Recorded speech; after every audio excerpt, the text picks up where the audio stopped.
আজ আমি রান্না করে দেখাবো। দেখুন বন্ধুরা, সিলভার কাপ মাছ, আলু আর বেগুন, আলু কাটা আছে, বেগুন, পেঁয়াজ, লঙ্কা, টমেটো কুচি আর হচ্ছে আদা বাটা। প্রথমে আমি কড়াইতে তেল দিয়ে মাছগুলো লাল লাল করে ভেজে নেব।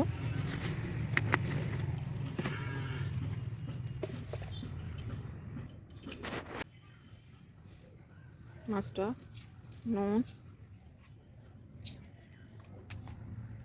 হলুদ,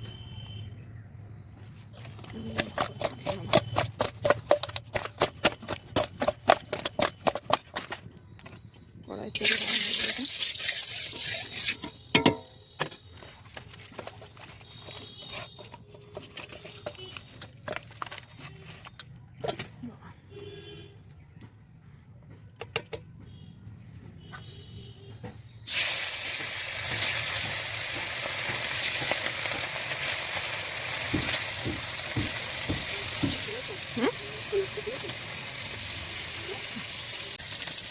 দেখুন বন্ধুরা, মাছগুলো আমার লাল লাল করে ভাজা হয়ে গিয়েছে। এবার আমি তুলে নেব। তারপর কড়াইতে পাঁচফোড়ন, পেঁয়াজ, লঙ্কা, প্রথমে আলুগুলো দিয়ে লাল লাল করে ভেজে নেব।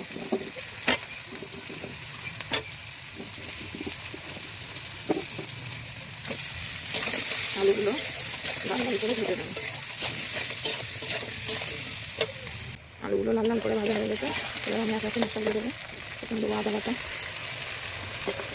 তারপরে টমেটো কুচি,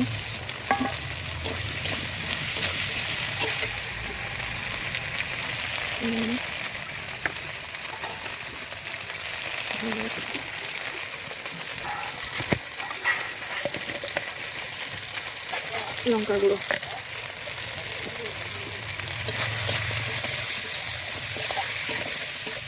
5 মিনিট ধরে কষানোর পরে এবার পরিমাণ মতো জল দিয়ে দেবো।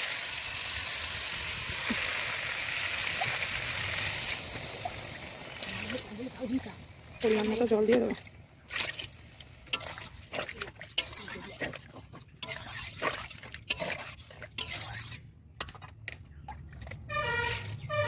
ঝোল ফোটা অবধি অপেক্ষা করতে হবে। তারপরে আমি মাছগুলো দিয়ে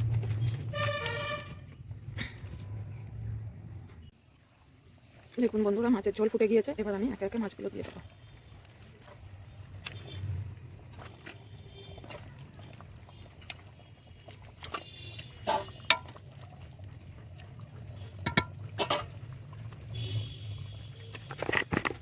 আর সবশেষে দিয়ে দেবো ভাজা মশলা। এটা আমার বাড়িতে। দেখুন বন্ধুরা, মাছের ঝোল আমার প্রায় কমপ্লিট। দেখতে কত সুন্দর হয়েছে দেখুন। বেগুন আলু দিয়ে সিলভার কাপ মাছের ঝোল এইভাবে রান্না করে দেখবেন,